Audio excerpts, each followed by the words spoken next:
بسم الله الرحمن الرحيم. الحمد لله رب العالمين، والصلاة والسلام على نبينا محمد وعلى آله وصحابته أجمعين. أيها المشاهدون الكرام أينما كنتم، السلام عليكم ورحمة الله وبركاته. الله سبحانه وتعالى تنونين كوفي نلمي باو أنفلي باو كوتو يرو مباو فوني الإسلامية فولي كاني نوي السلام عليكم ورحمة الله وبركاته. نو كروي بي الله سبحانه وتعالى دلي أكا كسي أني نيما أني هنا أكا جيجنيني أو كاكا چايا فوقتا سينيكي وما جودون سي مبال مسلاميو الله سبحانه وتعالى تنونين كوفي أمبي على دلي أكا كسي أني نيما أكو چايا چيبا محمد صلى الله عليه وسلم أناك صحابوكا فوقتا سينيكي وما جودون سي مبال مسلاميو أدام دينا كا أدام دينيا akan ka don ka fo asigilin bi fen do dika adamadin du aslame amumini akafiri be kan ka don ka fo nin dunya kono nay min fle ibi nin dunya min kono ika don ka fo isigilin bi kundo de kan o kun min fana fle ni ika don ka fo isigilin ba kan sababu do de kama o sababu ye jumendi nodi Allah subhanahu wa ta'ala ka dani fen ayo doyi iyo dodi isigilembi o kunde kan dunya kono o ni isigilembi Allah subhanahu wa ta'ala ka dan fen do de chela iyo lu dodi ika donc afo Allah subhanahu wa ta'ala dunya min fanada dunya min fleni fen bitle ka ke fen bisika ke abe Allah subhanahu wa ta'ala ka kewale de dum o kewale nu amangan ka teme adamadin kelen wo kelen kan fi ka don ka fo iki hakilnata sorala iki ni yoro sorala badin islamu al mu'mini no ka kan ka teme dan fen be kan badin islamu ni na dunya konna lage dunya miri yorodi dunya hakili jakabo yorodi dunya yorodi adamadin kan ki hakili jakabo ka miri fen fuy mangan ka teme kan dunya kono fi ka donc a fo ko kunde bala fi fen foy menga teme kan dunya kono bade islamu fi ka donc a fo ni fen min kera sababu de bala wa sababu fana masa Allah subhanahu wa ta'ala de kembe kan kan nin ko inke ka sababu da kan bade islamu odi kama ni na dunya na konna lage ka tabulu lage ibina soro fen bike yelemati don la bada fen bike sankuturu be kono yeleman bi do ala abe Allah subhanahu wa ta'ala kam masaya de bo thabatin badin islamu odi kama Allah subhanahu wa ta'ala yere abayira na kafo dunya na kewalew dunya konna na kewale munun bi ka kono fen be munun ti yelema fen be munun bi yelema o kunye munde sabi dunya ti dumi adamadin siye adamadin mana ka dunya sigi konna sigi ban ni tara lahara nyinigal de bi ode kama dunya ko ti to chugoya kelen nan badin islamu ti se ka to lahali ya kelen na Allah subhanahu wa ta'ala nin dan farayin ayo de ke anni bagaw ni nyon chen badin islamu ode yato an ga kewalew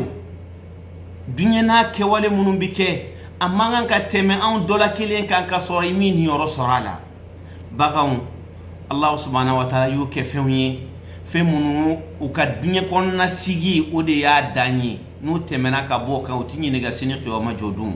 Allah subhanahu wa ta'ala ya fo qur'ane kono abi fo bagan nyena sini qiyama jodun ko ayke ayke boye nyine gali manake ka ban abi fo adama de nyena ayna aka kufle medda bagan abi fo luma ko ayke boye mbade islamu o yoro de la adamaden mimma miri dunya kono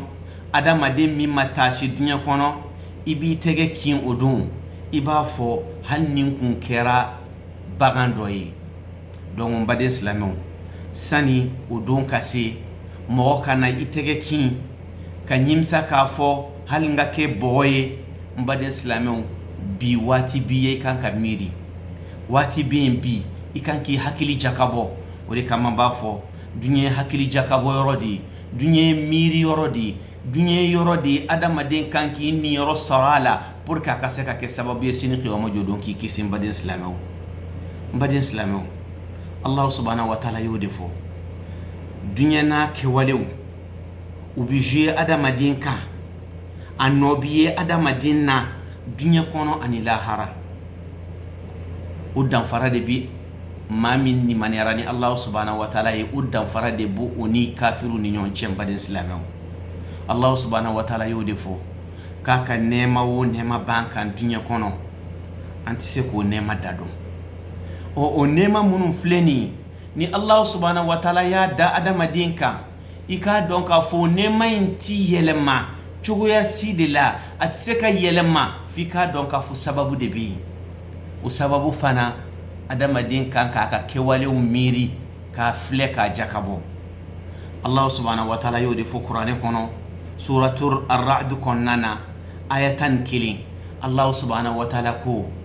inna Allah la yughayyiru ma biqaumin hatta yughayyiru ma bi anfusihim wa idha arada Allah biqaumin su'an fala maradda la wa ma lahum min dunihi min wal. Allah subhanahu wa ta'ala ya yirakafo ko dunya kono fe munun biteme adamadiun kan nema dunwo toro dunwo ki ka don ka fo Allah subhanahu wa ta'ala se ka takabo aka jonkan aka danfen kan fi ka don ka fo jonka yere sege sege ka fle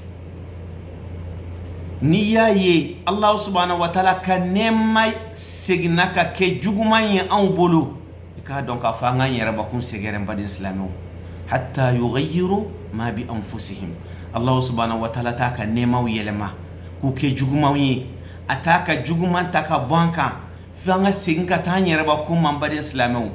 nan signa ka tanya raba ku manga donc afoko aundi an dusu dana chuya minka ko in kanka ta chuya minna anyo de yelema an dusu ku yelema na wati minna Allah subhanahu wa ta'ala fana yaka kewalew anaka tabulu anaka dunya kono yelemalikou ayo yelema an bolo mbade islamo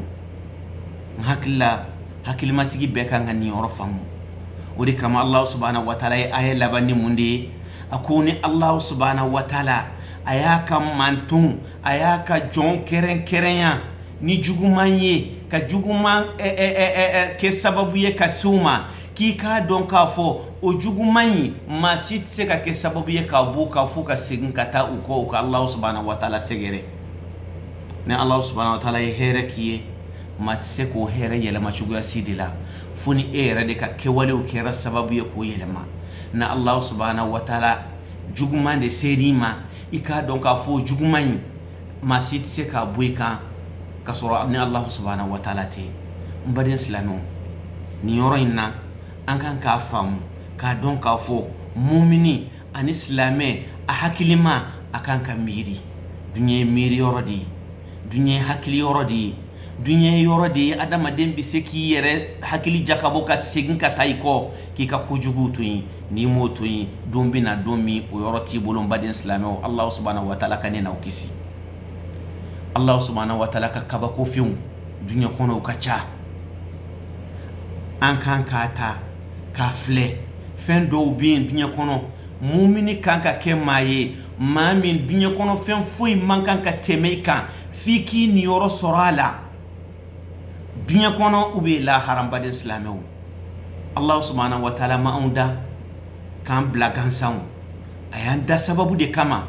ayan bunya sababu de kama Allah subhanahu wa ta'ala mani danfen ke kilin ala kanena ubunya badin islamo Allah subhanahu wa ta'ala yanda fen bado de kama ayanda sababu belebele bado de kama o nafa bisi on de mafolo sani anafa Allah subhanahu wa ta'ala kaseko la sa mambadi islamo ala mantu ingansan Allah subhanahu wa ta'ala yanda fen belebele ba min kama ni yoro inna ni kuma imbi keren ya ka nyesi islame bema ni kuma imbi keren ka nyesi mu'mini bema Allah subhanahu wa ta'ala ye nini esuganciya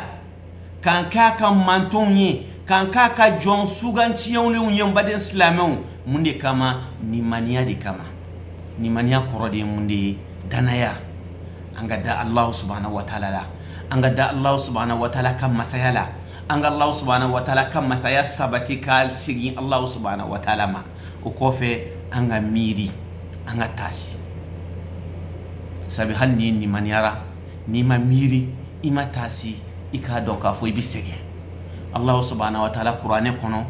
amana mo majamuati munna amanu masada wati minna ku fasada ku kewale nyuman fo abi soraka fo mu'minu nyana ko ya lauti miriwa afala yatadabbarun afala yatafakkarun Allah subhanahu wa ta'ala bo fu qur'ani yoro chaman kono amana wele kata fenfema aba fo nyana yalla auti miriwa yalla auti fleli kewa yalla auti tasiwa o kuma kan numbe fo ka nyesi jonde man badin islamaw abi nyesi ne ni edema me nan nana jatemine ke bi adama don chama kemme kan ngani maniya ke fendo di tulenge fenyi shaytane yere kan ni maniya ka bu ka teme adama din doka munna sabi Allah subhanahu wa ta'ala ya yira na qur'ane kono ka fu shaytane ba don anni maniyalen do ka fu ko Allah subhanahu wa ta'ala bi anni maniyalen do Allah subhanahu wa ta'ala ka kewaluna wa abi miri abi tasi me shaytane ko kale tayere kulun Allah subhanahu wa ta'ala di donc dans feram min binni eni shaytane che an kan yere kulun Allah subhanahu wa ta'ala yi anga miri anga tasi anga yere ba kundo anga donc fo Allah subhanahu wa ta'ala yanda kundo di kama o kunyi anga se ko ke fo katambo dunya kono anga kisi Allah subhanahu wa ta'ala kanena o kisi mbade islamo ni maniya doni bi akera fen chama di mo bolum badin islamo be bi ta fala men ni maniya ti femere yu yera kuluni Allah subhanahu wa ta'ala kama sani ki yera kulun Allah subhanahu wa ta'ala yi Allah subhanahu wa ta'ala ka kilim banciya thabati ka tama folo sabi ni mo thabati ka ta Allah subhanahu wa ta'ala ma hal ni mirila hal ni tasira hal ni yeflelike o tseka ke sababu yake kisi sini qiyama jodon badin islamo o de kama bi dunya na tabulo nya fo chuguya minna dina ko fanfe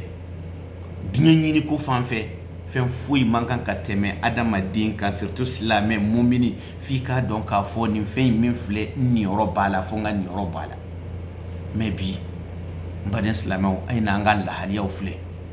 amma ni maniya griman soro amma hakilna miri ammo saniyalen soro amma tasili lakika fana soro mais wati banyen badin islamo dunya ma ban en tant que adama dimbi dunya kono ika donc ka fini here de binyonna ni yo here yelema ko sigin ka ta dama masa Allah subhanahu wa ta'ala ma wallahi ibi kisi sini qiyama jodo mbi Allah subhanahu wa ta'ala deli akane na ukisi badin islamo an ko dunya tse ka tani ke walewte ni kabako feunte o kabako fe nun dola kilindi fleka na neni aw man badin islamo u kaba ko fe munu fleni fem ba bu chela bi min sirane ni ema bi mun ka bun ka temo kan badin islamo o e fen jumendi o e ni kalo baraka mayndi Allah subhanahu wa ta'ala e sanda ka sanke kalo tani fla ka o kalo nun suganciya ka kalo bu o kalo nun chela ka yira ka fo ko kalo nun ye kalo baraka maundi ka mangan kan yere ba kun tonye ni kalo nunna atlara ka dunya kono kalo tani fla kilin di fle ka kalo kilin suganciya ni kalo nunna badin islamo ka ke kalo baraka manyi badin islamo ma fo kalo baraka ma ni mu fo Allah subhanahu wa ta'ala de fo an bitlaka na ume ni kalo min fana fle ni Allah subhanahu wa ta'ala ya ke fenye femin bitaka segin san kono be san wosan ala e dunya san wosan da kalo tani fla kofe ni kalo bitlaka na badin islamo ana kunye munye pour que neni e kase ka miri anga tasim badin islamo kalo bi yelema fadin islamo abi yelema san wosan kana me kalo kono na bara kefew munun kanka ke Allah subhanahu wa ta'ala e kalo suganciani fem mununye wallahi uti yelema abada munna sabi kado de do di ko fende do Allah subhanahu wa ta'ala nini edi keren ni fen kaman badin islamo an kan ka miri ni ala yi suganciya ka fen keren ya iye ko dima ka soro yi masege fɛn min fana filɛ nin yɛlɛmali ti don a la a bonya min filɛ nin a bi dépend e de la n baden silamɛw n'i y'a mɛn sunkalo kalo a bi yɛlɛma baraji ko fanfɛla tɛ baraji sabatilen don adamadenw de bi yɛlɛma n baden silamɛw adamadenw de ka kɛwalew de bi kɛ sababu ye k'u ka baraji caya sunkalo in kɔnɔ adamadenw ka kɛwalew de bi kɛ sababu ye k'u ka baraji dɔgɔya nin sunkalo in kɔnɔ n baden silamɛw nin ye dunan de ye Allah subhanahu wa ta'ala ye dunan min ci anw ma an kan ka miiri ka taasi an bɛna nin dunan in kunbɛn ni mun de ye sabu nin dunan ye Allah subhanahu wa ta'ala ka dunan ba de ye min nana ne ni aw ma n baden silamɛw kalo de don danfɛnw tɛ segin a kɔnɔ cogoya si de la mun na sabu danfɛnw bɛ miiri ni fɛn fɛn ye duɲɛ kɔnɔ u bi jɔyɔrɔ ni fɛn fɛn ye duɲɛ kɔnɔ baden silamɛw a bɛɛ de kɛn bɛ kan ka jɛ nin kalo in kɔnɔ mun na n'i nana jateminɛ kɛ kira sallallahu alaihi wasallama kisi nɛɛma bɛ min ma Allah subhanahu wa ta'ala ye min ka junubu yafa kira sallallahu alaihi wasallama Allah subhanahu wa ta'ala y'a ni cidenw a y'u ka junubu yafa duɲɛ kɔnɔ ka sɔrɔ masa o preuve dira kira sallallahu alaihi wasallama ni cidenw dɔrɔn de ma n baden silamɛw ala y'o di olu dɔrɔn de ma k'a fɔ k'ale yafar'u ma duɲɛ kɔnɔ u ye junubu o junubu kɛ ka kɔrɔ donc kira sallallahu alaihi wasallama o bɛɛ la ni nin kalo in nana kira sallallahu alaihi wasallama bi content a bi content waati la waati min sahabaw b'a fɔ k'olu ma deli ka kira ye kira contannen don ka tɛmɛ nin kalo in kɔnɔna kan baden silamɛw kira tɛ dan o dɔrɔn ma kira bi sahabaw la nisɔndiya a b'u la nisɔndiya k'u la content k'a f'u ɲɛna ko kalo barikama nana kalo nana kalo min ɲɔgɔnna tɛ se ka sɔrɔ kalow la Allah subhanahu wa ta'ala ka difɛn nana Allah subhanahu wa ta'ala ka kado belebeleba nana ne ni anw ma n baden silamɛw an kan k'o kalo kunbɛn ni mun de ye n baden silamɛw nin ye dunan de ye n baden silamɛw kalo in min filɛ nin ye kado de don ne ni e ma n filɛ ka kumakan minnu fɔ n bɛna bɛɛ daliluya d'aw ma kado de don ne ni e ma maa min ye bonya kɛ san bɛɛ kɔnɔ Allah subhanahu wa ta'ala ye o bonya bɛɛ de kado ta ka n'a di ma wa e dɔrɔn tɛ dɛ hali ni maa min ye Allah subhanahu wa ta'ala kunbɛn ni kojugu ye san bɛɛ kɔnɔ Allah subhanahu wa ta'ala bi kan ka f'i ɲɛna ko kalo filɛ nin ye kalo min n'i seginna ka na ni Allah subhanahu wa ta'ala ma wallahi n b'i minɛ n baden silamɛw n bi yafa i ma yafa kalo tuubi kalo hinɛ kalo Allah subhanahu wa ta'ala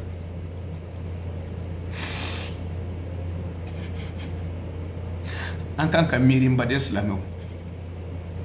an ye danfɛnw de ye ala ye san kɔnɔna bɛɛ da an ka junubu de bi yɛlɛ ka taa Allah subhanahu wa ta'ala fɛ ala ka hɛrɛ de bi jigin an kan o bɛɛ la ala m'an minɛ n'o junubu ye Allah subhanahu wa ta'ala b'a fɔ an ye k'an ka segin ka na ale Allah subhanahu wa ta'ala ma k'ale b'an ka tuubi minɛ ale bi yafa an ma an bi hɛrɛ min ɲini k'an k'o ɲini nin kalo in kɔnɔ n baden silamɛw barika kalo de don hinɛ kalo de don hinɛ min bi Allah subhanahu wa ta'ala ni danfɛnw ni ɲɔgɔn cɛ anw de tɔɔrɔ mana sɔrɔ waati o waati an t'an tɛgɛ kɔrɔta k'a fɔ ala hinɛ an na yafa an ma wa Allah subhanahu wa ta'ala ko hinɛ kalo nana yafa kalo de don an ka segin ka taa Allah subhanahu wa ta'ala ma baden silamɛw an dɔ la kelen mana duɲɛ filɛ bi i mana sociétéw lajɛ i mana duɲɛ kɔnɔfɛnw lajɛ min bi tinɔ de ɲini duɲɛ kɔnɔ u kɛn bɛ k'an ka waatiw kɛrɛnkɛrɛnya ka pormo kɛ mɔgɔw ye pour que mɔgɔw ka se ka segin ka na olu ma kosɛbɛ Allah subhanahu wa ta'ala min kɛn bɛ k'an ka o tigilamɛnw da mun kɛn bɛ k'an ka ne ni e da min b'an minɛ n'an ka junubuw ye min b'an minɛ n'an ka kojuguw ye mais a y'an to yen an ka kɛnɛ duɲɛ kɔnɔ a filɛ ka pormoba segin ne ni e ma dɛ k'an ka segin ka na ale Allah subhanahu wa ta'ala ma n badenw jɔn min kan ka miiri waati filɛ nin ye jɔn min kan ka taasi waati filɛ nin ye maa min ka junubu kɛn bɛ kan ka kɛ koji de ye n'i y'a bila kɔnɔ bi peut-être a bi sa n baden silamɛw koji in m'i faga Allah subhanahu wa ta'ala filɛ k'i wele k'i ka segin ka na ale Allah subhanahu wa ta'ala ma kalo de filɛ nin ye dunan de don n baden silamɛw k'an hɔrɔnya an ye jɔnw de ye Alahu subhanahu wa taala ye danfɛn jɔn tɛ dɛ tɔɲɛli jɔn an y'a yɛrɛ tɔɲɛ k'an yɛrɛ bakun sɛgɛn ala y'an miiri ni an yamaruya ni fɛn fɛn ye an y'o fɛn ninnu to ye ka taa fɛn wɛrɛ kɛ min t'o ye n baden silamɛw o jɔnya sira fɛ an y'an yɛrɛ bakun tɔɲɛ donc nin kalo in Alahu subhanahu wa taala y'a yira k'a fɔ jɔn kan hɔrɔnya kalo de don ka bɔ tasuma ma an y'an yɛrɛ bakun sama ka taa don tasuma minnu kɔnɔ duɲɛ kɔnɔ bi an dɔw dɛsɛn bɛ kan ka bɔ tasuma minnu kɔnɔ wallahi o bɔda siraw de filɛ nin ye Alahu subhanahu wa taala filɛ ka ne ni aw wele n badenw sabali ni muɲu o kalo de filɛ nin ye Alahu subhanahu wa taala b'a yira an na k'a fɔ ko sabali kalo de don sabali dun bɛ kɛ sababu ye ka adamaden kunnaja k'i don aljɛnɛ kɔnɔ sini qiyama jɔ don ala ka ne n'aw kunnaja n baden silamɛw hɛrɛ kalo o de filɛ nin ye n baden silamɛw wallahi hɛrɛ o hɛrɛ bɛ adamaden sɛgɛrɛ adamaden bɛ hɛrɛ o hɛrɛ ɲini wallahi n'i ma sɔrɔ nin kalo in na i k'a dɔn k'a fɔ i ɲimisara wallahi i nagasira n baden silamɛw ni nin kalo in hɛrɛ taara k'i dan n baden silamɛw kalo de don munna tɛ se ka kɛ hɛrɛ ye Allahu subhanahu wa taala b'a yira an na kira nɛnkun kan k'a fɔ ko kalo in min filɛ nin ye ko su kelen b'a kɔnɔ ni maa o maa y'o su sɔrɔ i k'a dɔn i ye duɲɛ kɔnɔ ni lahara hɛrɛ bɛɛ de sɔrɔ wallahi i kunnajara munna k'i k'a dɔn k'a fɔ o su kelen in a ka fisa wallahi khayrum min alfi shahrin o su kelen in kalo 100,000 kalo 1,000 wallahi nin su kelen in hɛrɛ ka bon ka tɛmɛ o bɛɛ kan baden silamɛw tuubi kalo de filɛ nin baden silamɛw seginɛ ko ka segin ka taa i kɔ o kalo de filɛ nin baden silamɛw kuranɛ kalo de filɛ nin badenw Allahu subhanahu wa taala ka kumakan min ye kuranɛ ye min ka bon ni fɛn bɛɛ ye ala yɔrɔ Allahu subhanahu wa taala kɛmɛ kan ka o kuranɛ ba in min jigin k'a yira k'a fɔ ko maa ti nin kuranɛ in kalan f'i k'a dɔn k'a fɔ maa ti nin kuranɛ in minɛ f'i k'a dɔn k'a fɔ e de ka fisa ka tɛmɛ Allahu subhanahu wa taala ka danfɛnw bɛɛ kan wa Allahu subhanahu wa taala ko nin kuranɛ in min filɛ nin maa o maa y'i sinsin kan a kalanni ani a taama sira kan a tiɲɛ kan k'i k'a dɔn k'a fɔ Allahu subhanahu wa taala somɔgɔw dɔ de ye n baden silamɛw somɔgɔw bɛ Allahu subhanahu wa taala duɲɛ na wa mais ala ko ko kuranɛ kalannaw kuranɛ dɔnŋanaw maa minnu tugura nin kuranɛ in kɔ k'i k'a dɔn k'a fɔ o ye ale Allahu subhanahu wa taala ka maa surumanw de ye kuranɛ kalannaw aw ka kalo nana maa min bɛ fɛ k'i yɛrɛ sɛmɛ nin kuranɛ in na pour que a ka se k'i lase Allahu subhanahu wa taala ma aw ka kalo nana n baden silamɛw hinɛ kalo an jɔn de tɛ hinɛ fɛ Allahu subhanahu wa taala yɔrɔ saraka kalo de don baden silamɛw hinɛ kalo an bɛ hinɛ ɲɔgɔn na hinɛ bɛ kɛ sababu ye Allahu subhanahu wa taala bɛ hinɛ ne ni aw la baden silamɛw duwawu jaabi kalo Allahu akbar waati joli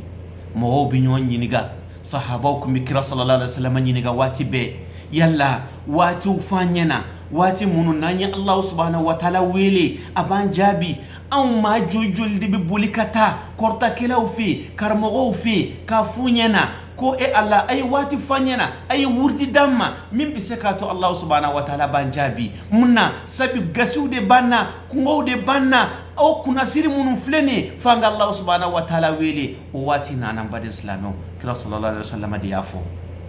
n badenw an ka miiri wallahi an ka miiri ni nin kalo in taara ka maa o maa dan ni nin kalo in taara ka maa o maa dan ka sɔrɔ i ka junubu ma yafa ni nin kalo in taara ka maa o maa dan ka sɔrɔ i m'i yɛrɛ yira Allah subhanahu wa taala la wallahi ni bɔnɛ de bi to sabi kira sallallahu alaihi wasallam y'o de fɔ sahabaw ɲɛna a jɔra a ka misiri kɔnɔ a yɛlɛla a ka khutuba kɛyɔrɔ kan a y'a sen kelen da a ko amin amin a tilala ka yɛlɛ sanfɛ a ko amin amin a tilala ka sen kelen da ka taa sanfɛ a ko amin amin a sera sanfɛ a y'a ɲɛsin sahabaw ma ko u filɛ sahabaw k'a ma ko kira an y'a mɛn i ko amin amin amin siɲɛ 3 i ye nin fɔ mun de kama an kana walada caya a ko ma ko jibrila di nanamma ako ma ko Allah subhanahu wa ta'ala di ko ni nin kalo nyi ma wo ma soro fo ka bɔ k'i sɔrɔ ka sɔrɔ kalo in taara k'i to yen ka sɔrɔ i ka junubu ma yafa wallahi ko i bɔnɛra i nagasira wallahi i halakira n baden silamɛw donc nin ye halaki kalo de n'an man janto mun na sabi maa dɔw ma halaki de don maa wo maa bi taa i yɛrɛ kɛrɛnkɛrɛnya nin kalo in de la k'a fɔ i bɛ kojugu kɛ ou bien i b'i yɛrɛ kɛrɛnkɛrɛnya nin waati in de la ka tugu mɔgɔ juguw kɔ min kɛn bɛ k'an ka nin kalo in kɛ kalo de ye ka Allah subhanahu wa ta'ala ka jɔnw latunu e bɛ taa tugu olu de kɔ wallahi n baden silamɛw i k'a dɔn k'a fɔ i bɛ halaki de kɔnɔ n baden silamɛw Allahu akbar o de kama an ye na an ka lajɛ nka o man ko kanda kalo hinɛ kalo yafa kalo n y'o kuma bɔ min a ye Allah subhanahu wa ta'ala ka nin kumakan in lamɛn surat al-baqara kɔnɔna na n baden silamɛw Allah subhanahu wa ta'ala abi kan ga nini e wele abi kan ga wele ka ta nin kalo in kan ka yira ka fɔ Allah subhanahu wa ta'ala ko k'ale y'an yamariya ni fɛn o fɛn ye duɲɛ kɔnɔ san kuturu bɛɛ kɔnɔ k'i k'a dɔn k'a fɔ a b'o fɛnw la nin kalo barikaman ye an k'a sun n'o de ye an k'an yɛrɛ minɛ ka bɔ dumuni ma fo ka se waati ma Allah subhanahu wa ta'ala y'o fɔ kuranɛ kɔnɔ suratul baqara kɔnɔ waati min na a ye cikan lase anw de ma يا أيها الذين آمنوا كتب عليكم الصيام كما كتب على الذين من قبلكم لعلكم تتقون أياما معدودات فمن كان منكم مريضا أو على سفر فعدة من أيام أخر وعلى الذين يطيقونه فدية طعام مسكين فمن تطوع خيرا فهو خير له وأن تصوموا خير لكم إن كنتم تعلمون الله سبحانه وتعالى آية فلاين كونو آية يران ندي أما كروكو كما فو أكو عليه فين واجبيانكا عليه سون واجبيانكا هيرا دي كما ale nin sun in fana kɛ waati dama damaniw de ye an k'an sinsin nin waati ninnu kan o kɔfɛ a kɛn bɛ k'an ka kalo tɔgɔ yɛrɛ kɔn nin aya fila in de kɔfɛ aya sabanan na a ye mun de fɔ n baden silamɛw شهر رمضان الذي أنزل فيه القرآن هدى للناس وبينات من الهدى والفرقان فمن شهد منكم الشهر فليصم الله سبحانه وتعالى يقوم كايرانني آية لبينا أكون بسكا فو آية دمننا كافو نسونغلو كالو ما يوتوين أكو كالي سون واجبيانكا كتلا كافو واتي دم نيون دي دون كان سيسون واتي نوكا لبان